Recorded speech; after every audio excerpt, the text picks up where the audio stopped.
U skoro svim vašim filmovima talentovani, kreativni pojedinci su nudari sredine koja ih nekom svojom gravitacijom odbija, marginalizuje ili čak uništava.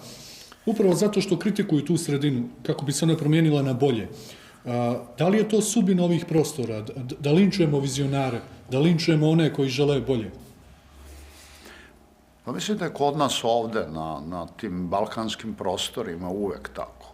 Uvek je mlad čovek, tragalac, uvek je čovek koji sanja. Evo, uzmimo taj izraz, da ne govorimo samo da to ne ograničavamo na neku vrstu, jel da, nekog zatvora za darovite ljude. Recimo, uvek kažemo mlad pesnik, mlad slikar, mlada glumica, mlad pisac.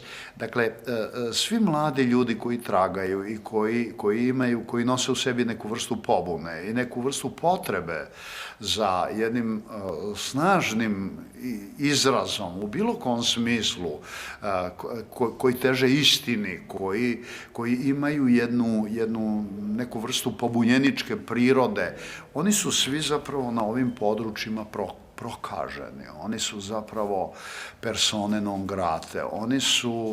Oni su potisnuti, oni su pocenjeni, oni nikad nisu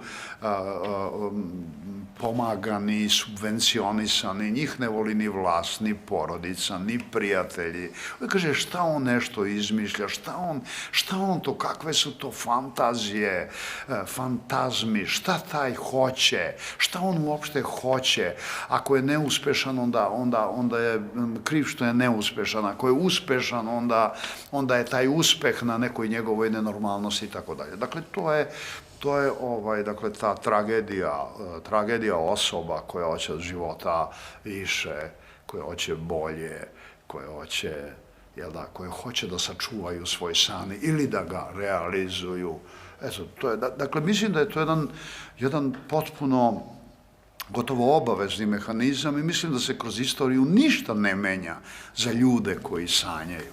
Oni uvek ostaju u toj situaciji. Nikada neće postojati ni u jednom predelu, ni u jednoj zemlji, ni u jednoj civilizaciji neka klima koja će stimulisati te ljude i koja će ih pomagati, koja će na neki način tu njihovu prirodu, taj njihov san shvatati kao hendikep i reći daj da pomognemo tim ljudima da se izraze. Uvek će ih gušiti, potiskivati, uvek će želeti da ih samelje, da ih stavi u taj lonac melting pota i da ih u lonac lonca, u stvari, da ih skuva, da ih skuva, ispeče i pojede.